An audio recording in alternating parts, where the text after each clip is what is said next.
Lomé a accueilli du 12 au 14 mai 2025 la conférence de l'Union africaine sur la dette. C'est le sujet dont je vais parler avec mon invité du jour. Il s'appelle M. Traoré Issouf. Il est parlementaire ivoirien et c'est à ce titre que nous allons discuter de cette question assez prégnante concernant le développement du continent africain. Tout d'abord, Monsieur le député, qu'est-ce qu'on peut dire du choix de la dette par rapport à cette conférence sur la dette des pays africains? Merci pour l'opportunité que vous me donnez de m'exprimer sur vos antennes par rapport à ce sujet aussi capital pour les pays africains. Vous savez, aujourd'hui, ce qui plombe l'économie de l'Afrique, c'est le poids de la dette.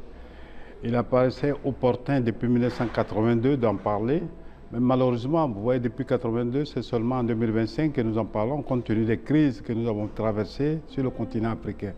Donc aujourd'hui, je pourrais saluer le leadership du président du Togo, par lequel les pays africains ont eu cette opportunité de vouloir arriver à Lomé et s'exprimer sur la problématique de la dette qui vraiment est capitale pour l'avancée et le développement de l'Afrique. Et donc nous sommes là depuis le lundi, et effectivement, nous, parlementaires, bien sûr, avec toute la composante de la société, qui sont concernés, les différents ministères. Il y avait plus d'une dizaine de ministres. Il y avait deux chefs d'État, le chef de l'État, bien sûr, togolais, ensuite le chef de l'État ghanéen. Donc je pourrais dire qu'au pluriel, l'Afrique était représentée, un du côté anglophone et puis l'autre du côté francophone. Vous savez, l'Afrique, c'est à peu près 50 et quelques États, mais nous, francophones, nous représentons à peu près 29 États. Donc notre présence ici, elle est vraiment capitale parce que tout ce qui concerne l'endettement de l'Afrique aujourd'hui, qui rend les Africains assez crispés, assez difficiles à vouloir se lancer dans leur développement, c'est la problématique de la dette. Nous sommes tellement endettés. Vous savez, aujourd'hui, les dépenses de la dette, c'est-à-dire tout ce qui est servi de la dette, empêchent même de faire le financement de tout ce qui est social. Et un État, dans son entité, a un rôle régalien qui concerne premièrement le développement des infrastructures, l'éducation, la santé, et puis ainsi de suite. Donc, si déjà le service de la dette nous empêche de financer ces différents secteurs de notre activité, il est tout à fait normal que ce serait très difficile pour les pays africains de s'en sortir. Et votre présence en tant que parlementaire ivoirien est d'autant plus remarquée et saluée que votre pays accueille de nombreux événements, certains qui se déroulaient en parallèle de cette conférence de l'Union africaine. Et donc nous tenions à vous remercier également d'avoir honoré de votre présence l'événement de Lomé, cette conférence de Lomé sur la dette africaine. Merci. Et vous savez, moi je suis non seulement le président de la Commission des affaires économiques et financières de l'Assemblée nationale de Côte d'Ivoire, mais en même temps je suis le président de toutes les fédérations de l'Afrique de l'Ouest, de la CEDEAO, concernant le comité des finances. Et ces comités des finances ont été installés depuis 2009, au moment où même mon pays était complètement en crise. Vous savez, la Côte d'Ivoire vient de sortir des crises. Depuis 2011, la crise post-électorale a été plombée, a rendu le fonctionnement de la Côte d'Ivoire assez difficile. Mais grâce à la détermination de notre président, le président Alassane Ouattara, aujourd'hui nous nous sommes retrouvés en train d'avoir un boom sur notre économie, permettant ainsi de faire avancer le développement de la Côte d'Ivoire. Notre présence ici en tant que parlementaire, vous savez, le Parlement c'est la maison du peuple. Le Parlement c'est le deuxième pouvoir de l'État. Donc il est tout à fait, surtout que dans nos régimes, où nous, en Côte d'Ivoire, nous sommes dans un régime parlementaire, comparativement au Ghana où le régime il est plutôt législatif, et des pays comme le Niger où le régime est semi-présidentiel, le fonctionnement n'est pas identique. Donc nous, en tant que régime exécutif, c'est-à-dire régime présidentiel, nous sommes dans notre Parlement composite. Nous avons les gardes de l'opposition, nous avons les gardes du parti au pouvoir. Mais nous, en tant que membres du parti au pouvoir, nous sommes là pour accompagner le président dans l'exécution de son projet de société. Donc la problématique de la dette, pour nous, est capitale. Parce que si aujourd'hui, d'abord, il y a des seuils de convergence qu'il faut respecter. C'est de 70%. Mais le plus souvent, nous arrivons jusqu'à 50-60%. On ne dépasse pas. Parce que la problématique de la dette concerne d'abord certains ratios qu'il faut respecter. Et ces ratios-là, s'ils sont respectés, nous pensons que nous ne sommes pas endettés. Mais le problème de la dette, ce n'est pas seulement de respecter les ratios. Le problème de la dette, d'abord, c'est une question d'organisation. Parce que si nous arrivons à juguler tous nos efforts, Mais sur le plan organisationnel, nous n'arrivons pas à contrecarrer ceux qui nous font des prêts. Il est tout à fait normal que nous serons toujours là à payer tout ce que nous appelons les dépenses, les services de la dette, et ça va nous empêcher d'évoluer. Donc aujourd'hui, la réunion de Lomé nous a permis de nous entendre, de parler d'une seule voix, de voir même pourquoi ne pas parler du Fonds monétaire africain, pourquoi ne pas parler des institutions africaines d'investissement, créer des structures permettant de mieux nous organiser pour aller contrecarrer toute cette panoplie d'Occidentaux qui nous empêche de nous... Quelqu'un me disait que les pays africains sont souvent subissent les faits. Vous voyez un peu le prix de la matière première. Notre économie est basée sur quoi? Sur deux aspects, l'agriculture, ensuite les ressources du sous-sol. Quand vous venez un pays comme le Botswana, vous vous apercevez que ce pays va de l'avant parce que la transformation se fait dans le pays. Et c'est très important pour nous parce que lorsque vous n'arrivez pas à avoir une boussole pour vous permettre... La boussole d'un pays, c'est quoi? C'est le PND, le Plan national de développement. La Côte d'Ivoire, aujourd'hui, nous avons un PND 2021, 2025 et puis ensuite 2026 jusqu'à 2030, permettant à la Côte d'Ivoire d'avoir une boussole. Et il y a 6 piliers que nous respectons. Les 6 piliers, le plus important pour moi, c'est d'abord le développement du capital humain. Parce que le capital humain... La formation, la santé, sûr. La santé, l'emploi, et ça c'est très important. Les infrastructures. Les infrastructures qui viennent entre eux. Mais le développement du capital humain, c'est un pilier de notre développement. Et puis ensuite vient la transformation structurelle. Parce que si vous avez les intelligences qui vous amènent à comprendre comment est-ce que vous trouvez transformer votre matière première, il y a une plus-value qui s'est faite, permettant ainsi, au lieu de le vendre, le produit de façon brute, ça nous permet de faire une première transformation semi-finie, ensuite une deuxième transformation jusqu'à arriver à un produit fini. Vous voyez 1 kilo de café, combien ça coûte par rapport à une boîte de Nescafé qui peut ressortir plusieurs...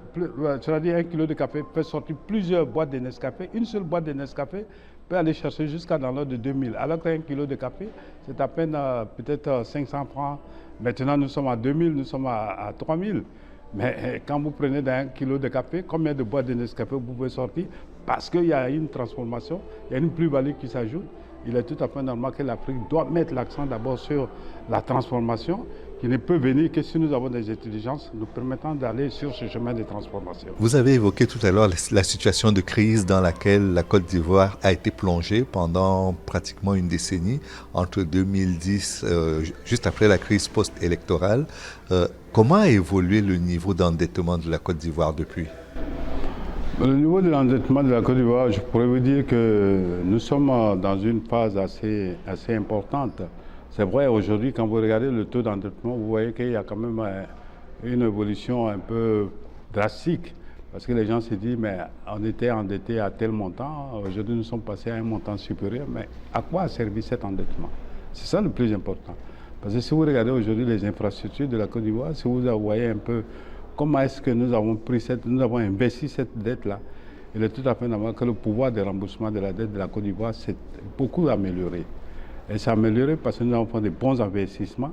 Aujourd'hui, je pourrais vous dire que nous sommes plus à l'aise. Et d'ailleurs, même vous avez vu que la Côte d'Ivoire est un exemple cité avec la Banque mondiale, le Fonds international, qui encore nous accompagne même à vouloir nous permettre d'avoir des crédits. Vous pouvez avoir des milliards dans votre compte, mais si vous n'êtes pas capable de trouver un système d'endettement et de remboursement efficace, ben, les gens ne vous font pas des choses, ne vous font pas confiance. Aujourd'hui, les gens font confiance à la Côte d'Ivoire, malgré que notre taux d'endettement a évolué.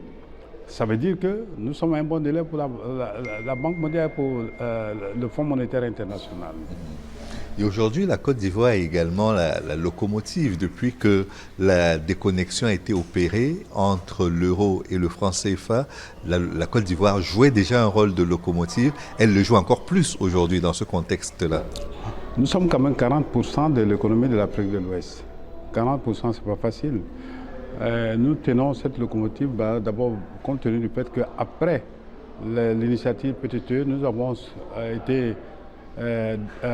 nous avons bénéficié d'un allègement de la dette. Cet allègement de la dette nous a permis ce que nous appelons le CDD, c'est-à-dire le contrat de désendettement et de développement, a permis à la Côte d'Ivoire de mieux orienter cette initiative-là et nous permettant ainsi aujourd'hui de nous retrouver avec une situation confortable Donc nous sommes très heureux, nous sommes fiers. Et si vous allez à Abidjan aujourd'hui, vous allez voir que ce n'est plus l'Abidjan que vous avez connu peut-être il y a encore 10 ans. Et moi, chaque matin, quand je me réveille, je me vois qu'il y a tellement de développement. Quand vous prenez seulement le pont entre Cocody et le plateau, qui nous fait gagner pour tous les travailleurs du plateau, près de 10 heures de temps. 10 heures de temps pour un opérateur économique, en matière de coûts et optimisation en ingénierie, c'est très important. Ça vous permet d'aller au moins 4 fois à Abidjan-Bamako pour un opérateur économique. Vous voyez que c'est vraiment bon lorsque les investissements sont bien faits. Et c'est juste quand ça fait gagner du temps. On dit time is money d'après les anglophones. Si vous gagnez du temps dans le trafic, il est tout à fait normal qu'il n'y a pas de raison que vous ne soyez pas fiers, surtout en matière de coûts et optimisation en ingénierie. L'enjeu pour cette conférence était d'arriver à faire que les pays africains s'expriment d'une seule voix face à la question de la dette. Comment la Côte d'Ivoire s'associe aux autres pays africains pour que l'on trouve une solution pérenne à cette question de l'endettement des pays africains? Bon, comme je le disais tout à l'heure, d'abord nous sommes la locomotive de l'Afrique de l'Ouest. Et la Côte d'Ivoire aujourd'hui a tout intérêt à s'engager auprès des autres pays africains, d'abord de l'Afrique de l'Ouest et de toute l'Afrique entière. Parce que la Côte d'Ivoire, étant un modèle, elle est très fière aujourd'hui. Elle doit le faire parce que c'est tellement important. Si la Côte d'Ivoire est absente, il y a des pays, par exemple, quand vous prenez dans l'entité, vous prenez l'Afrique du Sud, vous prenez le Nigeria, voici 2 pays qui sont importants dans l'économie de l'Afrique. Mais si ces 2 pays ne sont pas présents, c'est très difficile. Mais en Afrique de l'Ouest, c'est la Côte d'Ivoire. Bien sûr, le Nigeria aussi en Afrique de l'Ouest, mais le Nigeria est anglophone, nous on est francophone. Donc vous comprenez aisément que la Côte d'Ivoire, la présence de la Côte d'Ivoire ne peut être que salutaire pour tous les pays africains, surtout pour elle-même de faire bénéficier son expérience aux autres pays. Parce que ce serait très bon, nous ne voulons pas être un oasis dans le désert, comme le disait le président Fouad-Boigny en son temps. Mais cela prouve vraiment que nous sommes très fiers. Quand votre voisin est très pauvre à côté de vous, vous avez peur. Parce que vous savez que lui, il n'arrive pas à se suffire financièrement. Mais si vous êtes dans une situation où tout le monde est à un peu, vous êtes encore plus à l'aise. Vous pouvez dormir la porte ouverte sans crainte d'être agressé, d'avoir des problèmes et tout ça. Mais quand il y a cette inégalité, malgré la solidarité que vous évoquez, comment est-ce qu'on peut s'organiser pour que les différents pays arrivent à sortir la tête de l'eau malgré le niveau d'endettement et malgré surtout l'océan de besoins qui est exprimé par les citoyens? Le partage d'expérience, c'est pour ça que nous sommes là d'ailleurs. Le partage d'expérience nous permet justement de montrer aux autres pays qui sont en difficulté la voie à suivre. Et la Côte d'Ivoire aujourd'hui, comme je le disais, est là aujourd'hui pour partager son expérience. Vous avez vu que le ministre de l'économie et des finances de la Côte d'Ivoire est venu, il a exprimé, il a parlé de l'endettement de la Côte d'Ivoire. Et ça permet aux autres pays d'être édifiés, de ne pas avoir peur de la dette et d'aller, même de s'endetter pour qu'ils puissent investir dans leur développement. Et c'est pourquoi nous sommes très fiers que ces opportunités-là nous donnent l'occasion de montrer aux autres Africains ce que nous savons faire, ce qu'ils doivent faire aussi pour être aussi de bons élèves, pour être des exemples de développement. L'Afrique est aujourd'hui très fragile par rapport à la conjoncture économique. À chaque fois qu'un événement à l'extérieur se produit, on l'a vu avec la Covid-19, elle a ébranlé une grande partie des économies africaines. On l'a vu également avec la guerre en Ukraine qui a eu des conséquences très importante sur les économies africaines. Et aujourd'hui, on voit également qu'avec l'élection du président Trump aux États-Unis, les enjeux de coopération économique les lignes sont en train de bouger en matière d'enjeux de coopération économique. Comment est-ce que l'Afrique peut aujourd'hui arriver à bâtir son autosuffisance sur le plan financier et économique pour se soustraire un peu ou complètement à ces aléas dus à des causes exogènes? Vous savez, tout ce qui s'est passé en Afrique, tout ce qui concerne les problématiques de la Covid, les problématiques de la guerre en Ukraine et tout ça, moi j'estime que nous avons su nous adapter. La résilience de la Côte d'Ivoire est un exemple vraiment épatant. Parce qu'aujourd'hui, malgré la Covid, nous avons fait le refinancement. Aujourd'hui, nous sommes en train de faire une ouverture de nos produits en compétition avec les produits des autres pays, permettant ainsi d'enlever les barrières douanières. Mais pour enlever les barrières d'année, fallait que nous arrivions à mettre ensemble notre synergie pour que nos produits soient compétitifs. La Covid-19, la guerre en Ukraine, bien sûr. Pourquoi est-ce que ça nous est un peu inquiétés? Parce que le grenier de la production du blé était l'Ukraine. Donc, du coup, le prix des denrées alimentaires ont augmenté, les engrais et tout ça. Mais ça nous a permis plutôt de mieux nous organiser. Quand vous avez des difficultés, quand vous avez des problèmes, vous savez mieux vous organiser pour passer. Et une chose n'est pas d'avoir des problèmes, mais une chose est de savoir se relever lorsque nous sommes dans des problèmes. Et quelles leçons vous avez tirées de cette crise successive, à la fois la Covid et la guerre en Ukraine? L'anticipation. Nous avons anticipé, nous nous sommes préparés, nous avons vu qu'il ne fallait pas seulement rester là à compter sur l'extérieur. Vous savez, les pays africains, nous sommes une intelligence très forte. Mais seulement nous ignorons souvent nos acquis. Nous les laissons au profit de tout ce que l'Occident nous donne. Et c'est ça qui met la problématique. Vous regardez les pauvres dames qui sont marchées, comment elles arrivent à faire des crédits par des tontines. Et vous voyez l'exemple des tontines. Les femmes se mettent ensemble, elles se font des tontines et puis elles réinvestissent cet argent. Ça permet à une femme de sortir du trou et puis après ça passe à l'autre, quand l'autre rembourse, ainsi de suite. Ça, c'est le système africain. Mais pourquoi est-ce que nous avons peur? Pourquoi nous voulons toujours que les autres viennent nous dicter ce qu'on a à faire? Et c'est ça qui nous affaiblit. Depuis que la Banque mondiale et le FMI parlent de restructuration, parlent de ceci, cela, certains disent même que ça nous met en retard parce que nous sommes tellement omnubilés par cette histoire de réajustement structurel qui fait qu'on a plus peur alors qu'en réalité, il n'en est rien. C'est une question d'organisation, c'est une question de volonté, c'est une question d'adaptation, c'est une question de résilience. Et je sais que l'Afrique en a la capacité et moi, je n'ai aucune peur pour ces genres de situations parce que ça nous permet au contraire d'être plus forts. Après les programmes d'ajustement structurel qui avaient été décriés, il y a de nombreux programmes qui ont été adoptés pour soit annuler les dettes, soit faire en sorte de les restructurer. Et malgré tous ces remèdes qui ont été apportés à la question de l'endettement, les annulations successives, le continent africain reste très endetté et la question de la dette reste très importante, un enjeu très important pour les pays africains. Pourquoi est-ce que la question de la dette reste aussi prégnante malgré tous les remèdes qui ont été proposés jusqu'à présent? Parce que c'est une volonté des Occidentaux de nous affaiblir. C'est pourquoi nous, Africains, nous devons nous retrouver pour mieux contrecarrer ceci. La problématique de la dette, comme vous soulevez, n'est pas une fatalité. Au contraire, ça nous permet de mieux nous organiser. Et nous sommes ici au Togo aujourd'hui et nous regardons un peu, nous voyons que ce n'est pas une histoire de poids de la dette, mais c'est une question que les pays africains puissent se retrouver, comme je le disais, puissent s'organiser pour mieux rentrer dans un système qui essaie de les envahir. Et ce système-là, c'est le système occidental. Le pays le plus endetté au monde, ce n'est pas un pays africain, c'est les pays européens, c'est les pays américains. Et vous voyez un peu.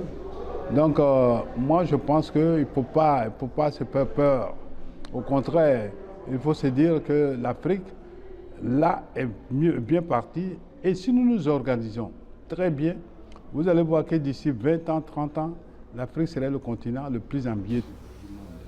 Certains disent qu'il faut, pour en arriver là, procéder à une réforme du système financier international qui a été hérité de la Seconde Guerre mondiale et qui aujourd'hui ne correspond plus aux dynamiques économiques contemporaines. Après la Seconde Guerre mondiale, il est tout à fait normal que vous avez vu que le poids de l'économie a changé, mais aujourd'hui la Chine, le Japon. Il y a combien d'années le Japon a été bombardé après la Seconde Guerre mondiale? Aujourd'hui, pourquoi ils sont très forts? Parce que dans la souffrance qu'ils ont subie, ils ont su s'adapter, ils ont su s'organiser. Pourquoi l'Afrique n'en ferait pas autant? Pourquoi vous pensez qu'après la guerre mondiale, après la guerre de choses, que l'Afrique doit avoir peur aujourd'hui? Parce que nous, au contraire, nous pensons que nous avons la matière première. C'est pourquoi, quand vous regardez, mais je vous ai dit, la problématique seulement, c'est le développement du secteur industriel. Vous voyez là, on a trois secteurs, le secteur agricole, le secteur industriel et le secteur tertiaire. Aujourd'hui, le secteur tertiaire, les médias, vous voyez comment ça se passe? Ça devient même une des sources de l'économie les plus ambitieuses aujourd'hui. Quand vous prenez la téléphonie, quand vous prenez l'intelligence artificielle, pardon, vous apercevez que c'est avec l'adaptation de ces nouvelles technologies aux réalités de la vie qui ont permis à ce secteur aujourd'hui de mieux se développer. Mais la Côte d'Ivoire est un pays agricole, l'économie de la Côte d'Ivoire repose sur l'agriculture. Mais pourquoi vous voulez que toujours nous vendons nos produits à l'état brut? Nous le faisons, mais une chose est très importante, nous avons voté des lois. La loi sur l'endettement, la loi sur l'agriculture, permettant ainsi de mettre ce que nous appelons le droit unique de sortie, mais sur le pays sur le produit à l'état brut. Aujourd'hui, si vous produisez de l'anacarde, que vous l'exportez à l'état brut, il est tout à fait normal que l'État de la Côte d'Ivoire ayant voté cette loi, ça permet au contraire de taxer ce produit-là pour empêcher, pour anéantir complètement la non-transformation de ces produits. Et je vous dis, c'est la transformation qui va faire sortir l'Afrique. Et la transformation ne peut pas se faire sans le développement de l'intelligence et sans le développement, le renforcement des capacités humaines. Vous avez parlé de transformation tout à l'heure. Je crois savoir qu'en Côte d'Ivoire aujourd'hui, non seulement l'anacarde connaît un début de transformation, mais le cacao également commence à connaître la même chose. Et même au niveau de l'industrie agroalimentaire, il y a beaucoup de choses qui se font maintenant. Est-ce qu'on va aujourd'hui vers une intensification de cette croissance de l'industrie agroalimentaire en Côte d'Ivoire? Je vous ai dit tout à l'heure que notre boussole, qui est le PND, le Plan national de développement, a 6 piliers et un des piliers majeurs, c'est la transformation, c'est l'industrialisation. Donc, c'est pour vous dire que cette transformation-là est salutaire dans la mesure où c'est elle qui nous permettra d'avancer sur nos produits, de rendre nos produits plus compétitifs, plus rentables pour nos pays africains. Autre question sur la dette.